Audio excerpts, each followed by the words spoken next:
Assalamualaikum warahmatullahi wabarakatuh. Halo sahabat creator semua, berjumpa lagi di channel Pabian Crit, channel tutorial, informasi, dan pendidikan. Sebelumnya, saya ucapkan terima kasih kepada sahabat creator semua yang telah mengklik video ini. Jangan lupa di akhir video ini beri dukungan dengan cara like and subscribe. Silahkan berkomentar di kolom komentar, share ke akun media sosialnya masing-masing supaya channel ini terus berkembang dan supaya bisa memberikan tutorial terbaru setiap waktu.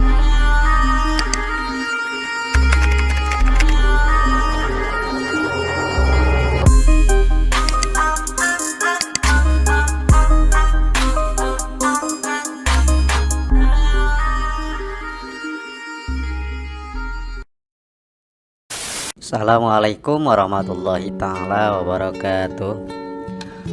Para penyuluh agama non-PNS seluruh Indonesia, dalam video kali ini kita akan membahas tentang peluang penyuluh agama non-PNS untuk diangkat sebagai calon ASN P3K Kementerian Agama tahun 2022. Kelihatannya sekarang sudah sedikit ada kepastian dari Kemenpan RB tentang pengangkatan calon ASN PPK Kementerian Agama, khususnya untuk penyuluh agama non pegawai negeri sipil. Hal ini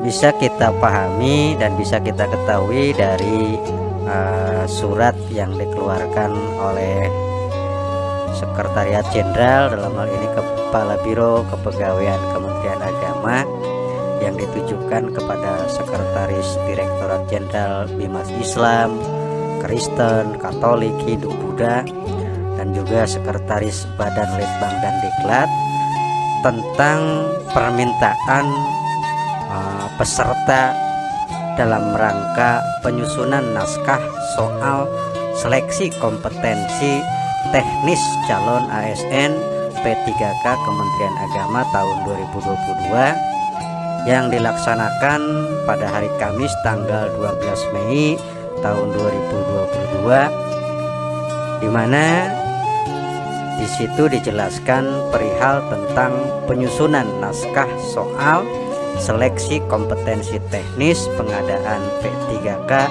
jabatan fungsional dalam rangka persiapan pengadaan CASN P3K tahun 2022 Kementerian Agama. Dalam hal ini adalah jabatan fungsional penyuluh agama, penghulu dan pentasih mushaf Al-Quran. Ini tentu saja merupakan kabar gembira bagi kita sebagai penyuluh agama non-PNS, karena dengan sudah dilaksanakannya penyusunan naskah soal seleksi ini berarti pelaksanaan penerimaan CASN PP3K Kementerian Agama khususnya untuk jabatan penyuluh agama insya Allah akan dilaksanakan. Mudah-mudahan ini adalah harapan kita semua. Nah, walaupun waktunya belum jelas kapan dilaksanakan, tetapi tentu saja sebagai persiapan awal yang harus kita lakukan agar kita tidak ketinggalan atau agar kita bisa mengikuti seleksi tersebut, kita harus memahami persyaratan-persyaratan yang harus kita persiapkan, baik yang sifatnya administratif ataupun sifatnya substansial. Karena memang seperti pengalaman-pengalaman tahun sebelumnya, bahwa teknis dalam seleksi CASN untuk PPK ini memiliki berbagai macam persyaratan-persyaratan, terutama dalam proses pendaftarannya. Lalu apa saja persyaratan pendaftarannya? Ini berkaca kepada yang sudah lalu, bahwa persyaratan pertama itu setiap pelamar yang melamar pada jabatan fungsional dalam pengadaan PPK wajib memiliki pengalaman sebagai berikut.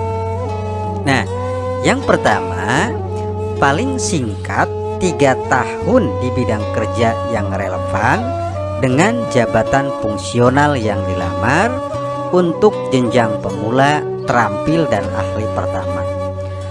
Berarti kalau begitu, kita sebagai penyuluh agama non-PNS kalau sudah memiliki pengalaman paling singkat 3 tahun, maka bisa mendaftar nantinya untuk jabatan fungsional dalam jenjang pemula, terampil, dan ahli pertama. Berikutnya, yang B, paling singkat 5 tahun di bidang kerja yang relevan dengan jabatan fungsional yang dilamar untuk jenjang mahir, penyelia, ahli muda, dan ahli madya. Maknanya berarti kalau kita ingin nantinya, kalau seandainya sudah dibuka peluang untuk tes CASN PPK penyuluh agama itu, kalau kita sudah memiliki masa kerja atau paling singkat 5 tahun di bidang kerja kita, yakni penyuluh agama, maka untuk yang bersangkutan bisa melamar sebagai penyuluh mahir, penyelia, ahli muda, dan ahli madya. Persyaratan berikutnya yang kedua, persyaratan pengalaman sebagaimana dimaksud pada diktum pertama tadi dibuktikan dengan surat keterangan yang ditandatangani oleh A. Paling rendah pejabat pimpinan tinggi pertama bagi pelamar yang memiliki pengalaman bekerja pada instansi pemerintah. Ini yang alhamdulillahnya kalau penyuluh kan ditandatanganinya oleh pejabat eselon 3 ya, yakni kepala kanwil biasanya. B. Paling rendah direktur atau kepala divisi yang membidangi sumber daya manusia atau human resource development bagi pelamar yang memiliki pengalaman bekerja pada perusahaan swasta atau lembaga swadaya non pemerintah atau yayasan. Persyaratan ketiganya, selain persyaratan sebagaimana diatur dalam diktum pertama, dalam pengadaan PPK terdapat jenis jabatan fungsional yang memerlukan persyaratan tambahan, sertifikat kompetensi sebagai tambahan nilai, dan seleksi kompetensi teknis tambahan.